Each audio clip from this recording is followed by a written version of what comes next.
Grande dame. Mes respects, Excellence. Bravo. Partie en mission régalienne au nom de la République démocratique du Congo, la délégation venue fraîchement des États-Unis d'Amérique s'est donné le devoir de rendre compte aux garants de la nation des contours de leur mission. Le président de la République a reçu des mains de la ministre d'État aux Affaires étrangères la copie originale de l'accord de paix signé le vendredi 27 juin 2025 entre la République démocratique du Congo et le Rwanda sous les bons offices du président américain. Le chef de l'État a également reçu une correspondance lui adressée par son homologue américain Donald Trump.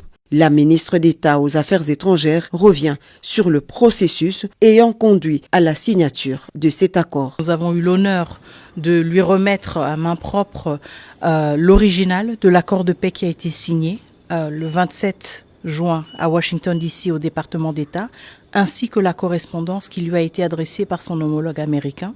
Je pense que beaucoup de Congolais et Congolaises ont suivi avec beaucoup d'attention, beaucoup d'espoir les déroulés de la journée du 27 juin. Nous avons eu l'occasion d'échanger avec le commandant suprême sur cette journée et sur comment elle s'est déroulée, mais aussi quelles étaient les prochaines étapes pour la République démocratique du Congo. C'est un pas en avant, certes, un pas qui nous réconforte, mais en même temps, nous sommes conscients du fait que nous avons signé un accord qui nous oblige aussi à honorer certains engagements et que nous allons devoir faire montre de notre détermination de pacifier la République démocratique du Congo et de le faire rapidement. Un pas en avant, certes, mais le processus de paix est loin d'être achevé. Thérèse Kaikwamba parle des prochaines étapes qui se résument en priorité stratégique pour la République démocratique du Congo. Alors il y a plusieurs prochaines étapes et je pense que nous aurons l'occasion aussi de discuter en plus grand détail et d'étaler les détails de l'accord.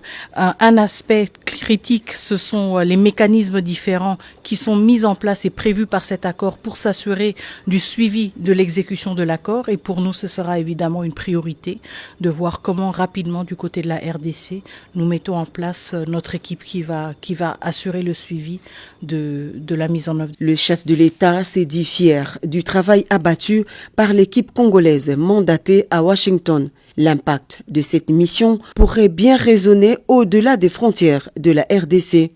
Un moment crucial où l'espoir de tout un peuple se mêle aux ambitions de son leader déterminé à écrire une nouvelle page de l'histoire congolaise.